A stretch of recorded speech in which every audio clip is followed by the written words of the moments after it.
Sudah berapa lama sejak kamu di sini? Ayah Richard bertanya. Pastor Matthew Barley mendengar kata-kata mentornya. Pikirannya adalah labirin kengerian dan kenangan. Dengan baik dia melakukan perjalanan menyusuri jalan setapak yang sudah dikenalnya. Itu mengarah ke tempat yang dia rindukan dan ditakuti di atas semua yang lain. Jejak ini akan membawanya pulang. Semua pohon tak berdaun dan angin bersiul seperti anak panah yang mengarahkan Matthew ke mimpi buruk hidup yang mengganggunya setiap malam. Matthew, kamu baik-baik saja? Ayah Richard memohon. Matthew mengusir hantu-hantu itu dari benaknya. Ya, maafkan aku sedang banyak pikiran. Sudah hampir 12 tahun sejak saya pergi. Sejak saat itu, saya tidak lagi menerima banyak surat dari keluarga saya.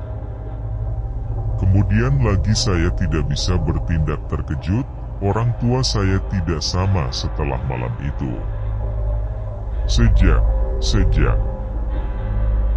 Gracie diambil. Pastor Richard berkata dengan empati dan kesedihan dalam suaranya. Pastor Matthew hanya mengangguk dan melanjutkan memandu keretanya menyusuri jalan setapak.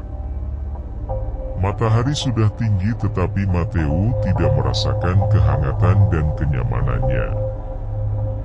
Menyaksikan posisi matahari adalah kebiasaan baginya dan semua orang yang tinggal di desanya.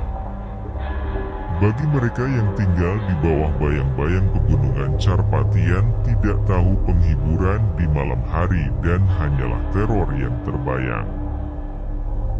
Begitu matahari terbenam di bawah perbukitan, dunia diserahkan kepada umum. Sepanjang masa kanak-kanak Matthew, dia hidup dalam ketakutan akan makhluk-makhluk yang tinggal di hutan. Yang 13 tahun lalu mengambil adik perempuannya. Mereka adalah makhluk malam, mayat hidup, para vampir. Setelah malam Gracie diambil, desa mencari sarang makhluk itu tetapi tidak dapat ditemukan.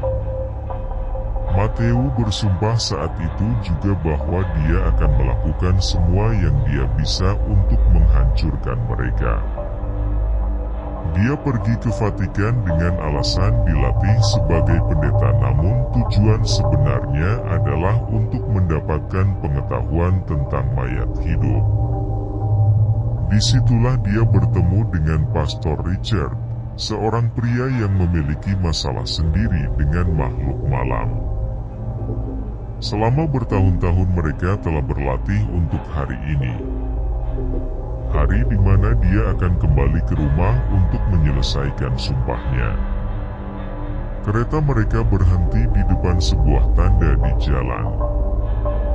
Kuda-kuda menjadi liar dan mulai menginjak-injak melengking ke udara dingin.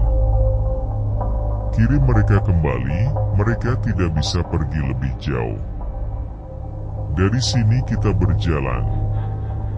Matthew berkata dengan tenang dan dengan penyesalan. Keduanya melompat dari kereta dan Matthew meringis saat dia menyentuh tanah. Malam Gracie diambil. Matthew melompat dari jendela lantai 2 dan kaki kirinya patah. Lukanya tidak pernah sepenuhnya sembuh dan masih berkobar bahkan bertahun-tahun kemudian. Pastor Richard memukul kuda-kuda yang mengirim mereka kembali ke jalan mereka datang. Dalam keheningan kedua pendeta itu mengangguk dan berjalan melewati papan bertuliskan Northridge.